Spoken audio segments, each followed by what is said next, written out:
So, if there's one thing I could truly appreciate this movie for, it's the fact that it has a very similar theme to Ready or Not, with the wealthy gaining their wealth and power and keeping it through occultism and satanic practices. Basically, I'm just really happy that society's finally waking up and realizing that the wealthy class are hot garbage.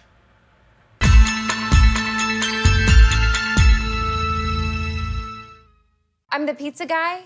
A girl? Are you by any chance a virgin? That's a very personal question. She's a virgin.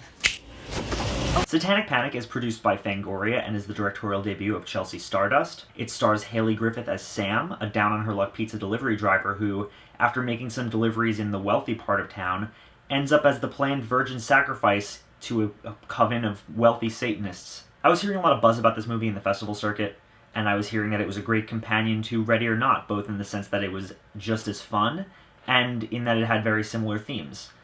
And having seen it now, I can definitely understand both of those things, although I would say with the former, I got my expectations a little too high.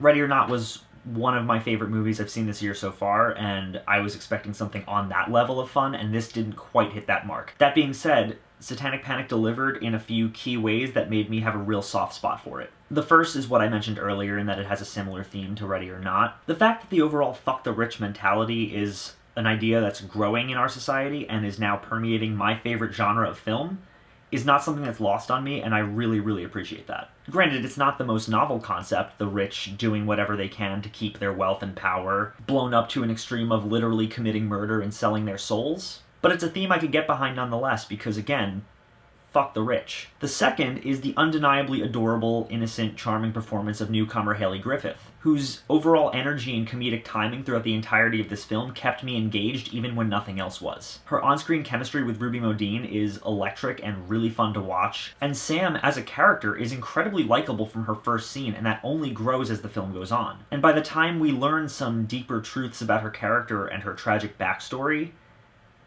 rooting for her is just second nature. Her horrified confusion at everything that's going on is already endearing, but then once it shifts and she starts surviving through sheer dumb luck, it becomes hilarious. The movie's got a few other positives. For one, the script is really snappy and fun, even though the plot is barely there and what is there is fairly nonsensical. The supporting cast of Rebecca Romaine and Jerry O'Connell and Arden Myron are all wonderfully over the top and scenery chewing. No virgin, no sacrifice. Let me protect you. Oh! On top of that, all the practical effects are fantastic, and the film's dedication to only using practical effects is wonderful. And in the end, you can really tell that this is a movie that, despite some stumbling, is a movie that really understands and appreciates the genre. Now, as far as those actual stumblings go, I do have my issues with it, for sure. For one, the story is virtually non-existent past the bare-bones plot of rich people suck and also worship the devil. All the characters aside from Sam are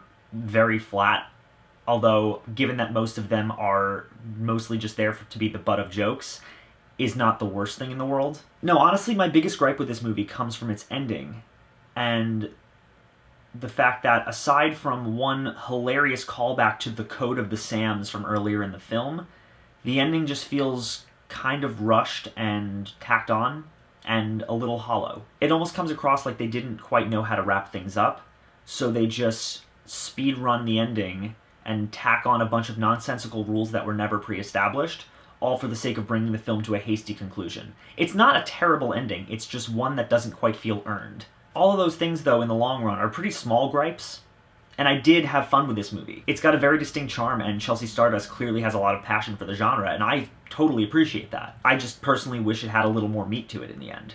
Still, I'm gonna say that Satanic Panic is good for fans of zany, over-the-top horror comedies. If you want a fun, gory companion piece to Ready or Not, or you just haven't quite had your fill of horror comedies yet this year, I would recommend checking this one out. It's at least good for one watch, maybe more if you enjoy it more than I did. As always, guys, thank you so much for watching. If you like this channel and you want to see more, click down there, like, comment, subscribe. I have a Patreon link down in the description. If you want to donate to it, help us make new, better quality content for you all to enjoy, I would appreciate it. It would mean a lot to me. You could be like all these cool people right here. Even $1 would help. Like I said, it would mean a lot. But even if you don't, thank you so much for watching anyway. I'll see you all very soon. And I've got some cool news. My feature film debut, Lilith, is finally premiering tomorrow. So, If by any chance you live in the New Jersey area or the greater tri-state area and you want to take a trip out to Atlantic Highlands, New Jersey in Atlantic Cinemas and come see my movie, come do that. It'll be worth the trip. My cast will be there, my crew will be there, I'll be there. You can watch my film with me. It'll be fun. It'll be a good time. It's going to be a good night. There's going to be a Q&A after. Come check it out if you're in the area. I would appreciate that. Even if not, though, thank you so much for watching anyway, and I'll see you all very soon.